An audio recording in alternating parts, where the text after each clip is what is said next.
The Story of Civilization, Part 2. The Life of Greece, being history of Greek civilization, from the beginnings and the civilization in the Near East, from the death of Alexander to the Roman conquest, with an introduction on the prehistoric culture of Crete by Durant. Chapter 24, Hellenism and the Orient. Section 2, Seleucid Civilization. The function of the Seleucid Empire in history was to give to the Near East that economic protection and order which Persia had provided before Alexander, and which Rome would restore after Caesar. Despite the wars, revolutions, spoliations, and corruption normal to human affairs, that function was performed. The Macedonian conquest broke down 1,000 barriers of government and speech, and invited the East and the West to a fuller economic exchange. The result was a brilliant resurrection of Greek Asia, while division and strife, the poverty of the soil, and the migrations of trade routes ruined the mainland, and comparative unity and peace, preserved by the Seleucids, encouraged agriculture, commerce, and industry. The Greek cities of Asia were no longer free to make revolutions or experiments. Harmonia, harmony, was enforced by the kings and was literally worshipped by the people as a god. Well, perhaps a quality of God, or there being an entity of something is not exactly the same thing. Old cities like Miletus, Ephesus, and Smyrna had a second blooming.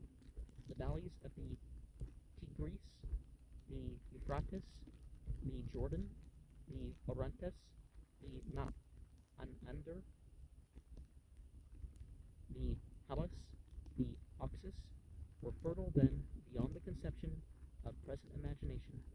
Obsessed with the vision of the deserts and rocky wastes that cover so much of the Near East, after 2,000 years of erosion, deforestation, and neglectful tenant tillage, the soil was irrigated by a system of canals maintained under the supervision of the state. The land was owned by the king, or his nobles, or the cities, or the temples, or private individuals. In all cases, the labor was performed by serfs, transmitted with the soil in bequest or sale. The government considered as national property all the riches contained in the earth, but did little to exploit them. Trades and even cities were now highly specialized. Miletus was a busy textile center. Antioch imported raw materials and turned them into finished goods. Some large factories, manned with slaves, achieved a modest degree of mass production for the general market, but domestic consumption lagged behind production. The people were so poor that no adequate home market encouraged large-scale industry. Commerce was the life of the Hellenistic economy. It made the great fortunes, built the great cities, and employed a growing proportion of the expanding population. Money transactions now almost completely replaced the barter that had survived for 4 centuries.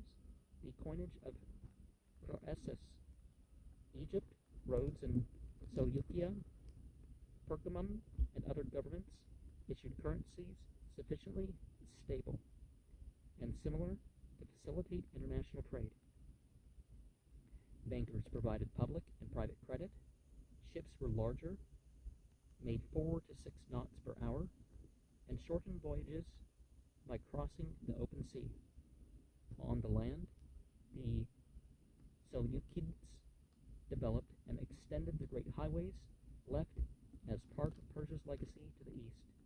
Caravan routes converged from Inner Asia upon Seleucia and opened out thence to Damascus, Berytus, Beirut, and Antioch.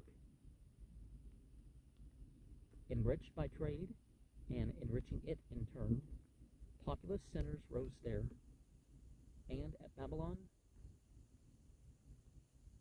Tyre, Tarsus, Xanthus, Rhodes, Halicarnassus, Miletus, Ephesus, Smyrna, Pergamum, Byzantium, Cyzicus, Epimea, Heraclea, Emesis, Sinope, Pentipaum, Olbia, Lysimachia, Abydos, Thessalonica, also known as Salonica, Chalcis, Delos, Corinth, Ambracia, Epidamnus, also known as Drazzo, Taurus, Neapolis, also known as Naples,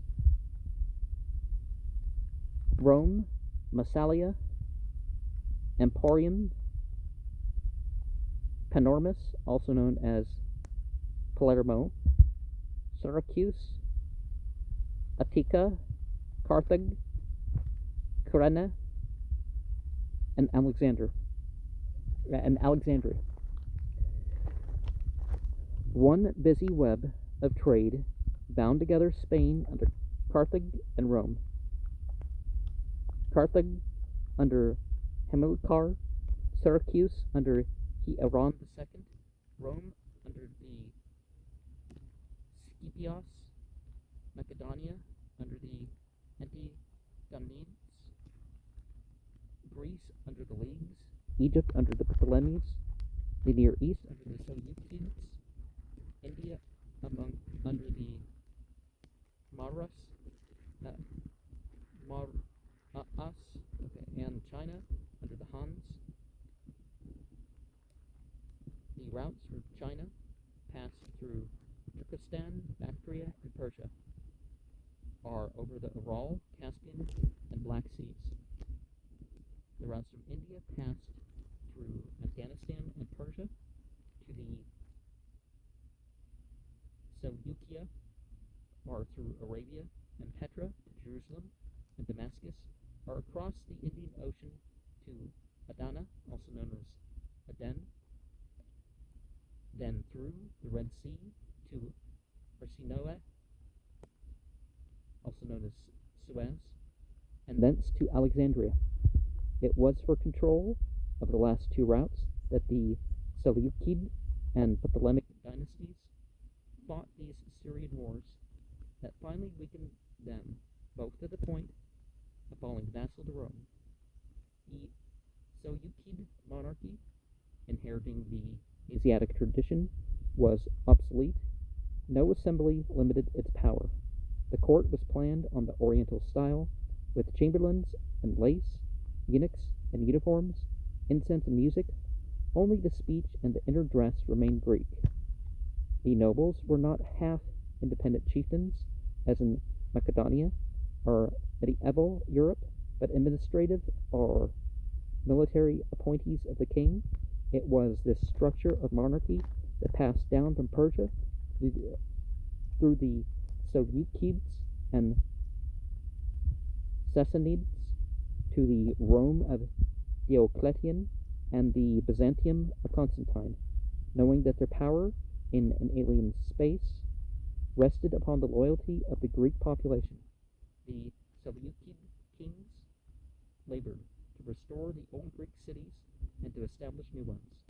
Seleucus I founded 9 Seleucias, 6 Antiochs, 5 Laodiceas, 3 Epimeas, 1 Stratonic, and his successors imitated him to the best of their lesser ability. Cities grew and multiplied, as in 19th century America.